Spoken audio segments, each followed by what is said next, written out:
ओम शांती. आजची तारीख आहे 5 मे 2026. आज बाबा म्हणतात, मधुर मुलांनो, सुख शांतीचे वरदान एका बाबांकडूनच मिळते, कोणत्याही देहधारीकडून नाही. बाबा आले आहेत तुम्हाला मुक्ती जीवनमुक्तीचा मार्ग दाखविण्याकरिता. प्रश्न आहे, बाबांसोबत जाणे आणि सतयुगाच्या सुरुवातीला येणे यासाठीचा पुरुषार्थ कोणता आहे? उत्तर, बाबांसोबत जायचे असेल तर पूर्णतः पवित्र बनायचे आहे. सतयुगाच्या सुरुवातीला येण्यासाठी इतर सर्व संगतीपासून बुद्धियोग तोडून एका बाबांच्या आठवणीमध्ये राहायचे आहे. आत्म अभिमानी जरूर बनायचे आहे. एका बाबांच्या मतानुसार चालाल तर उच्च पदाचा अधिकार मिळेल. आजचं गीत आहे, नयन ही नको राह देखाओ प्रभू, पग पग ठोकर खाए. ओम शांती. हे गाणे कोणी गायले? मुलांनी, आत्मारूपी मुलांनी. कारण बाबा तर एकच आहेत. त्यांनाच रचयिता म्हटले जाते. रचना रचयित्याला बोलावते.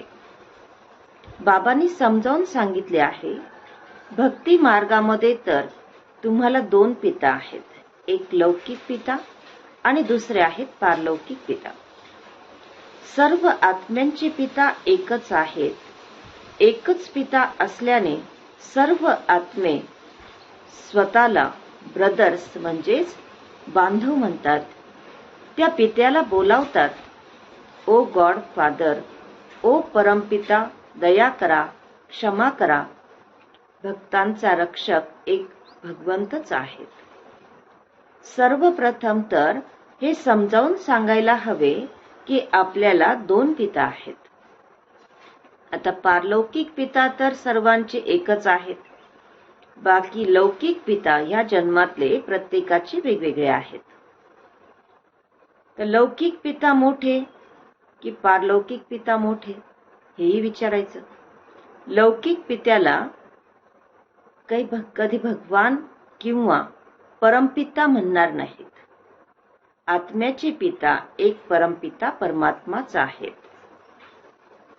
तर जे गायन केलं जातं, नयन ही नको राह दिखाओ प्रभू, तर मग काय मनुष्याला डोळे नाहीत का, नेत्र नाहीत का?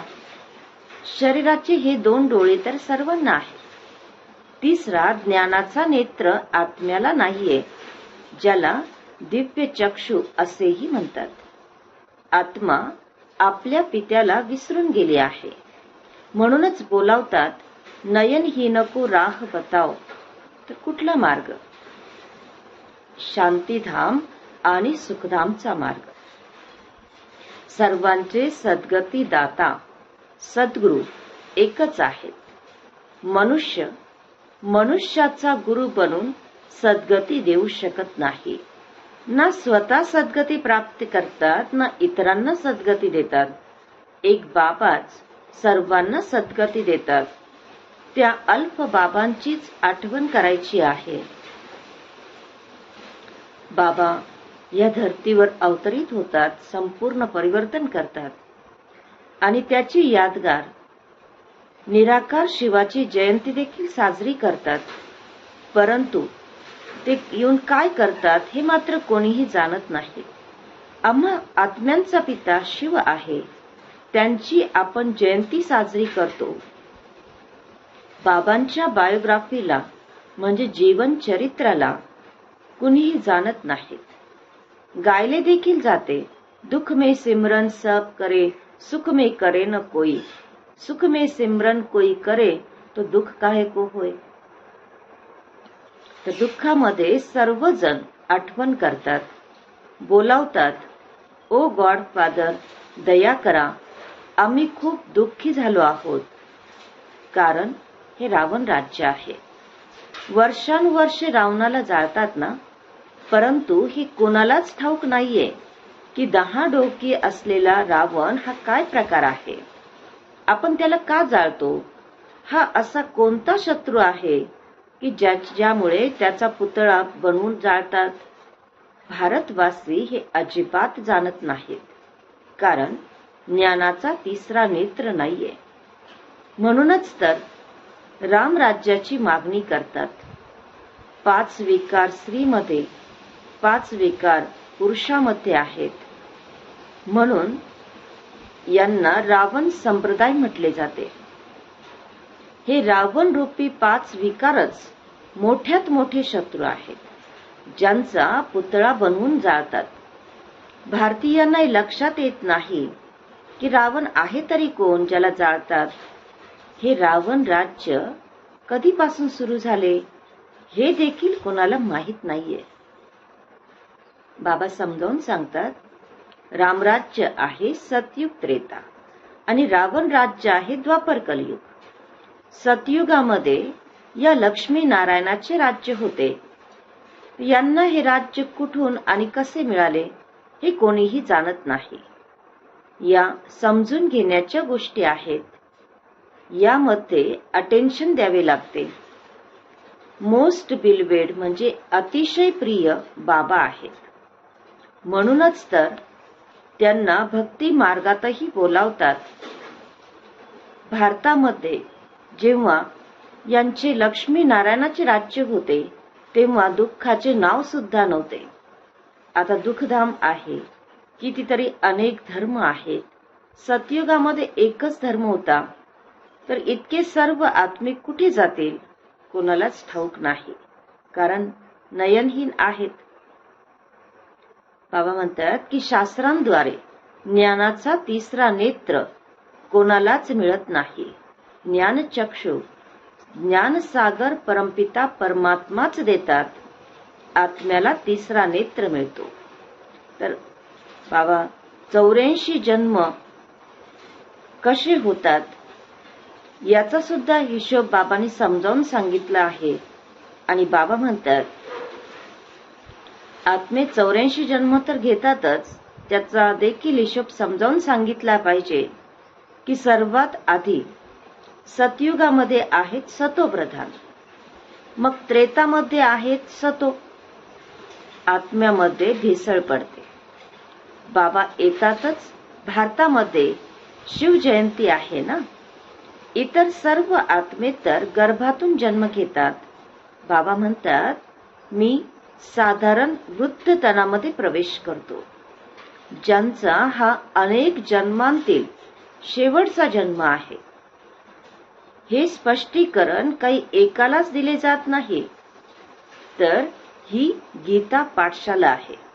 म्हणजे जसं दाखवलं जातं की गीतेचं ज्ञान एक अर्जुनालाच दिलं गेलं, परंतु बाबा म्हणतात की हे स्पष्टीकरण म्हणजे हे ज्ञान एकालाच दिले जात नाही, तर ही गीता पाठशाला आहे. मनुष्याला देवता बनवण्यासाठी हा राजयोग शिकवला जातो. गीता पठन केल्याने कोणी राजा बनत नाही, आणखीनच रंक बनत जातात. बाबा गीतेचे ज्ञान ऐकवून राजा बनवतात. म्हणजे बाबा स्वतःच ज्ञानाचे सागर आहे, तर बाबाला हातात भगवद्गीता घेऊन ते ऐकवण्याची आवश्यकता नाही. परंतु बाबा जे ज्ञान देतात ज्याच्याद्वारे आपण राजा बनतो, तर तेच ज्ञान पुढच्या कल्पामध्ये, येणाऱ्या कल्पामध्ये, द्वापर युगामध्ये त्याची गीता बनते. तर बाबा म्हणतात इतरांकडून म्हणजे देहधारींकडून गीता ऐकून रंक बनले आहेत. भारतामध्ये जेव्हा या लक्ष्मीनारायणाचे राज्य होते तेव्हा पवित्रता, शांती आणि संपन्नता म्हणजे समृद्धी होती. पवित्र गृहस्थ आश्रम होता. तिथे हिंसेचे नाव नव्हते. मग द्वापर पासून हिंसा सुरू झाली. काम कटारी चालवता चालवता बाबा म्हणतात तुमची ही अवस्था झाली आहे. सतयुगामध्ये 100% सालवंट म्हणजे पवित्र होते, सतोप्रधान होते. हे रहस्य कोणताही मनुष्य अथवा साधू संत इत्यादी जाणत नाहीत.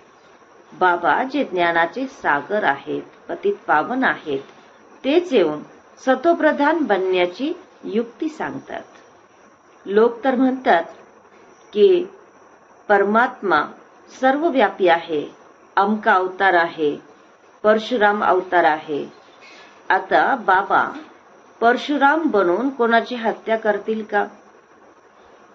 हे शक्य नाही. बाबा स्वतःच आपल्याला डबल अहिंसक बनवतात. तर बाबा कोणाची हत्या कशी करतील? तर हे शक्य नाही. बाबा समजावून सांगतात की तुम्ही या चक्रामध्ये कसे 84 जन्म घेतले आहेत आणि आता मज अल्पची आठवण करा. हे आत्म्यांनो, देही अभिमानी बना. देह अभिमानी बनून तुम्ही पूर्णपणे दुःखी, गरीब, नरकवासी बनला आहात. जर स्वर्गवासी बनायचे असेल तर आत्म अभिमानी जरूर बनायचे आहे. बाबा म्हणतात पहिले तर बाबा म्हणतात 5 विकारांचे दान द्या आणि प्रतिज्ञा करा की आम्ही कधीही विकारामध्ये जाणार नाही, कारण ही काम कटारीच मनुष्याला पतित बनवते. अच्छा, मधुर मधुर खूप खूप वर्षांनंतर भेटलेल्या मुलांप्रती मात पिता बाप दादांची प्रेमपूर्वक स्मृती आणि सुप्रभात. आत्मिक पित्याचा आत्मिक मुलांना नमस्ते आणि आम्हा आत्मिक मुलांचा मात पिता बाप दादांना प्रेमपूर्वक स्मृती, सुप्रभात आणि नमस्ते. धारणेसाठी मुख्य सारांश आहे. पहिला पॉइंट, बाबा जे नॉलेज देत आहेत ते नीट लक्षपूर्वक शिकायचे आहे. ज्ञानाच्या 3ऱ्या नेत्राद्वारे आपल्या 84 जन्मांना जाणून आता या अंतिम जन्मामध्ये पावन बनायचे आहे. दुसरा पॉइंट आहे, रावणाच्या शापातून वाचण्याकरिता एका बाबांच्या आठवणीमध्ये राहायचे आहे. 5 विकारांचे दान द्यायचे आहे. एका बाबांच्या मतानुसार चालायचे आहे. वरदान आहे, ताज आणि तिलक धारण करून बाप दादांचे मदतगार बनणारे दिलतख्त नशीन भव. विश्लेषण आहे, जेव्हा कोणी सिंहासनावर बसतात तेव्हा तिलक आणि ताज त्याची निशाणी असते. अगदी तसेच जे दिलतख्त नशीन आहेत, बाबांच्या दिलतख्त नशीन आहेत, तर त्यांच्या मस्तकावर सदैव अविनाशी आत्म्याच्या स्थितीचा तिलक दुरूनच चमकताना दिसून येतो. सर्व आत्म्यांच्या कल्याणाची शुभ भावना त्यांच्या डोळ्यांमधून अथवा चेहऱ्यावरून दिसून येते. त्यांचा प्रत्येक संकल्प, वचन आणि कर्म पित्या समान असतो. आजचा सुविचार आहे, सरळ आठवणीकरिता सरळपणाचा गुण धारण करा. संस्कारांना सरळ बनवा. आजचा अव्यक्त इशारा आहे, सदैव अचल अडोल एकरस स्थितीचा अनुभव करा. ज्याने ड्रामाच्या ज्ञानाला शक्तीच्या रूपाने प्रॅक्टिकल जीवनामध्ये धारण केलेला आहे, तर तो कधीही हालचालमध्ये येऊ शकत नाही. सदैव एकरस अचल अडोल बनण्याची आणि बनवण्याची विशेष शक्ती या ड्रामाच्या पॉइंटमध्ये आहे. याला शक्तीच्या रूपाने धारण करणारे कधीही हार खाऊ शकत नाही.